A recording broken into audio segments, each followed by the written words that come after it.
Primary focus হচ্ছে aviation ইন্ডাস্ট্রিকে নিয়ে কি করতে পারে, কারণ তারা দেখেছে আমাদের এয়ারপোর্টকে, নতুন এয়ারপোর্ট, তারা বুঝতে পেরেছে যে এই এয়ারপোর্টে অনেক কাজ হবে। তো সবথেকে প্রথমে যে বিষয়টা নিয়ে আমরা বিশেষভাবে আলোচনা করছি সেটা হচ্ছে, আপনারা জানেন যে ইউরোপে তারা একটা এয়ারক্রাফট বানায়, এয়ারবাস।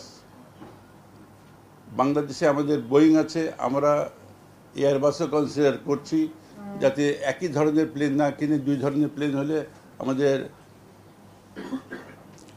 সুবিধা হতে পারে বিভিন্নভাবে। সেটার জন্য আমরা ইতিমধ্যে আলোচনা চলছে। বাংলাদেশ বিমানের অধীনে একটা ইভ্যালুয়েশন কমিটি করা হয়েছে। আমাদের কাছে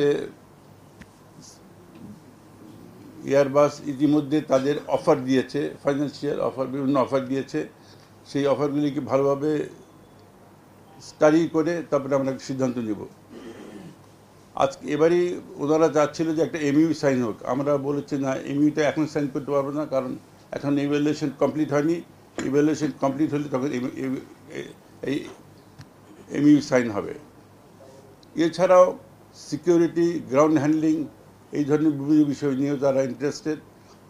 যেহেতু তারা জানে যে ঢাকা ছাড়াও আমাদের আরও দুটো ইন্টারন্যাশনাল এয়ারপোর্ট সিলেটে এবং কক্সবাজারে হচ্ছে, সুতরাং এই ব্যাপারগুলিও তারা ইন্টারেস্টেড। তারপরে তারা জানতে পেরেছে যে আমরা সৈয়দপুরকে ঘিরে একটা নতুন হাব বানানোর চেষ্টা করছি। সুতরাং they have a lot of interest in Bangladesh aviation industry. বিনিয়োগ অবশ্যই আমাদের ট্যুরিজম খাতে তারা বিনিয়োগের কথা বলেছে, আর এভিয়েশন খাতে কীভাবে বিনিয়োগ করবে আগামীতে সেগুলি নিয়ে আলোচনা হবে। তবে সিকিউরিটিতে এই মুহূর্তে প্রধানত কথাবার্তা হয়েছে ট্রেনিংয়ের ব্যাপারে, আমাদের সিকিউরিটিতে ট্রেনিং দেওয়া, এবং সেখানে ট্রেনিংয়ের সঙ্গে হয়তো বিনিয়োগও হতে পারে, আধুনিক যন্ত্রপাতির বিনিয়োগ হতে পারে। সেগুলো আমরা আগামীতে দেখব। আমি আবার বলছি, ইউকের সাথে আমরা অতীতে কাজ করেছি, সুতরাং আমরা তাদের যে ক্যাপাসিটি বা তাদের প্রযুক্তিগত কত উন্নয়ন হয়েছে সেটা আমরা জানি, তার উপর ভিত্তি করে কাজ করা যাবে। এয়ারবাস বলতে শুধু ফ্রান্স না, ফ্রান্সে কিন্তু ইউকেও আছে, ইউকে, জার্মানি, ফ্রান্স, তিনজন মিলে। সুতরাং তারা ওইটাই ইন্টারেস্ট দেখাচ্ছে। সেখানে আমি বলবো, এখন পর্যন্ত আমি যতদূর জানি বেশ ভালো অফার আমরা পেয়েছি। আপনি ঠিকই বলেছেন যে ইন দ্য মিন টাইম বোয়িংও আমাদেরকে একটা ভালো অফার দিয়েছে।